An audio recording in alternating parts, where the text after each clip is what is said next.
Oh, hi. I'm just out on a mission with my mercenary team, Starbone. Slurpee, watch out! I've been hit! I hate you all! Slurpee, no! I told you to do the training mode first! The training mode!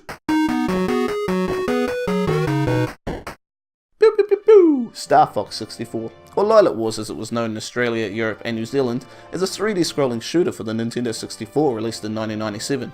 It was a reboot of the StarFox series, which is a bit weird because there was only one game released in the series before this one. It was considered one of the best games on the Nintendo 64 and one of the best sellers, selling over 4 million copies. I remember hiring out this game a lot when I was younger, but I could never finish it or get very far. But I'm older now, and sometimes I even do my own washing. I think I'm ready to tackle StarFox 64, or in this case, Lilac Wars, once more.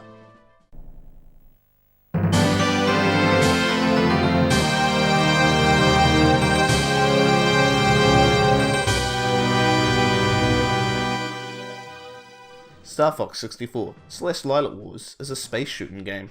You take control of Fox McCloud as he and the other members of the StarFox team defend the Lilac system from the mad scientist Andros. You see, Andros, a native of Corneria, was driven to madness because of all the time he'd spent developing biotechnology had been in vain, as Corneria was a peaceful planet. One day he released a weapon he'd been developing in secret, damaging the major cities of Corneria. Luckily, General Pepper was able to capture Andros and exile him to planet Venom. 5 years after Andros was exiled, reports of disturbing activity were coming through to Corneria. General Pepper sent 3 members of the StarFox team to investigate: James McCloud, Pepe here, and Pigma Dingara.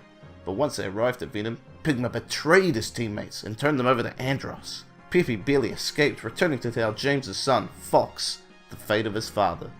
Years later, Andros, consumed by hatred, declared war on the Lilac system.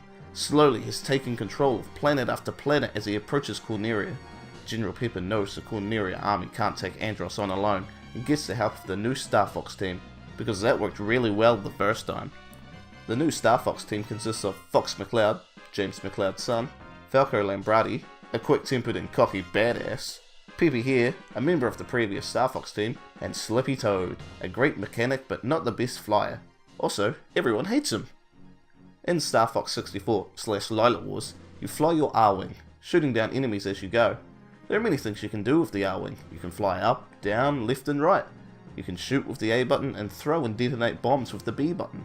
With the C button you can boost and brake. You can also receive incoming messages and switch the camera to first person view. The Z and R buttons help you turn quickly, and if you double tap them you'll do a barrel roll. You can also do a somersault by holding down and pressing the left C button, and a U-turn by holding down and pressing the down C button, but you can only do this in all range mode.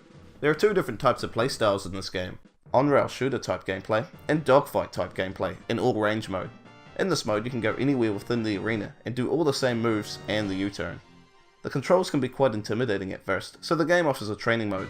This training mode is great for learning the moves. When I come back to this game I always have to go through the training mode, but it's short and enjoyable, so it's not a problem.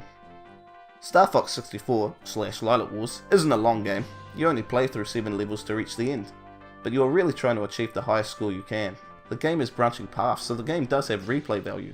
There's an easy path, that's blue, a medium path, that's yellow, and a hard path, that's red.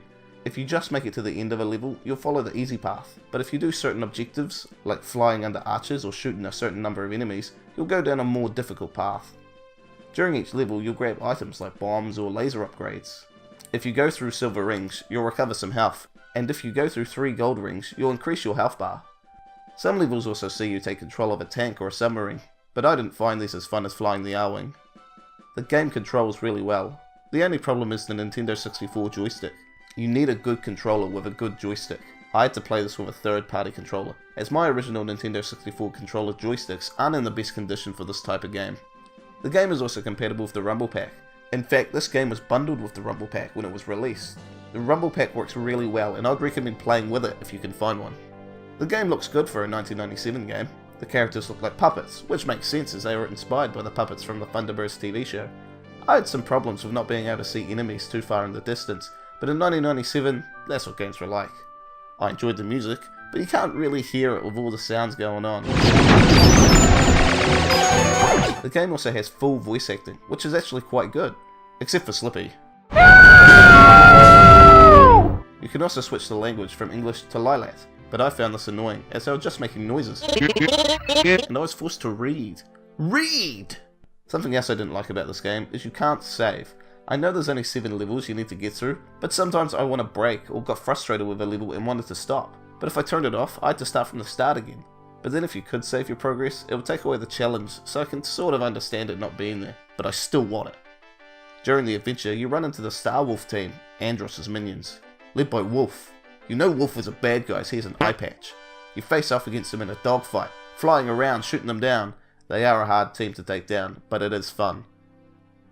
Once you've gotten through the 7 levels, you come face to face with Andross, the big old monkey head with hands. You fly around and dodge his hands while shooting them so they explode. And then you shoot his face! If you follow the easy path, Andross turns out to be a robot fake. But Fox doesn't realise this, leaving the real Andross floating through the Lilat system. But if you follow the hard path, you face Andross's true form. It's a brain! He's a brain with eyes! Kill it! Kill it! Defeat Andross and your father will appear and lead you out of Venom. But once you escape, he disappears. Was he really there? Or is this post-traumatic stress syndrome setting in early? Once you get back to Corneria, General Pepper gives the StarFox team an opportunity to join his army. StarFox, we are in your debt. I would be honored to have you as part of the Cornerian... Oh no, sir. We prefer doing things our own way. The Fox turns it down, as being a mercenary is way cooler. Then if you score a high enough score, Fox will leave a bill for General Pepper. Take that, General! Being the first time I've finished this game, I had a really fun time with it. I've played through it a few times now and gone down each separate path, and I found that the hardest path was definitely the most fun. This game looks and sounds great, and it controls well too if you have a good controller. It's a game I definitely recommend giving a go. There's even a remake on the 3DS if you don't have a Nintendo 64. Well, I gotta go eat my own wheat and spaghetti. I guess that's why they call me Captain Bone! Wait, what?